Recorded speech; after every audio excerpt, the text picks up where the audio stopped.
آج کی ایک افسوسناک خبر ہے، ایک ایک کر کے ہمارے کثیر علماء دار فانی سے دار بقا کی طرف جا رہے ہیں۔ شیخ الحدیث علامہ گل احمد عتیقی صاحب رحمہ اللہ نے پردہ فرمایا، اور پھر علامہ پیر افضل قادری صاحب نے رحلت فرمائی، اور آج ایک اور اہل سنت و جماعت کی صوفیاء کی بزم اور علماء مشائخ کی بزم کا ایک بہت بڑا صدمہ یہ ہے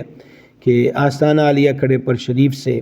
بہت ہی علمی اور روحانی شخصیت، جنہیں خوشبو رومی کہا جاتا تھا اور کہا جائے گا، میری مراد حضرت والا مرتبت خواجہ پیر سردار عالم قادری صاحب رحمۃ اللہ تعالیٰ علیہ، آج ان کا وصال شریف ہو گیا۔ تو ان کی نماز جنازہ جو ہے وہ ہفتے کو یعنی کل نماز ظہر کے بعد کھڑے پڑ شریف جو پتوکی کے قریب ہے وہاں پر انشاءاللہ نماز جنازہ ادا کی جائے گی۔ اللہ تبارک و تعالی حضرت سائیں صاحب قبلہ کے درجات کو بلند فرمائے۔ سائیں صاحب قبلہ ایک بڑی روحانی شخصیت اور ایک بہت بڑی خانقاہ کے پیر اور ایک بہت بڑے ادارے کے سربراہ، کہ جہاں بلا مبالغہ سینکڑوں لوگ طلباء جو ہیں وہ دین کا علم حاصل کر رہے ہیں، اور ایک آپ یوں کہہ لیجئے کہ ہمارے اسلاف کے روشن کردار کی ایک جیتی جاگتی تصویر۔ بہت مرتبہ ان کی زیارت سے میں مشرف ہوا،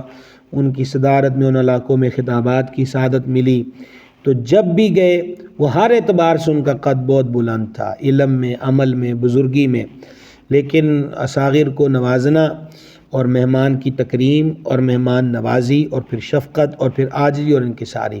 یہ ساری باتیں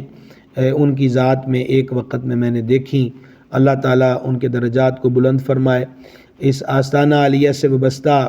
تمام مریدین متوسلین سے ہم تعزیت بھی کرتے ہیں، خصوصاً حضرت سائیں صاحب قبلہ رحمۃ اللہ علیہ کے خانوادے سے، اور دعا کرتے ہیں کہ اللہ تبارک و تعالی اپنے حبیب پاک علیہ السلام کے طفیل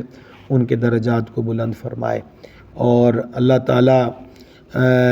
کمیاں تو یہ پوری نہیں ہوتی، دعا ہے کہ اللہ تعالیٰ اپنے محبوب کا صدقہ ان کے مشن کو آگے ان کے صاحبزادگان، مریدین اور خدام آسان طریقے سے آگے چلاتے رہیں۔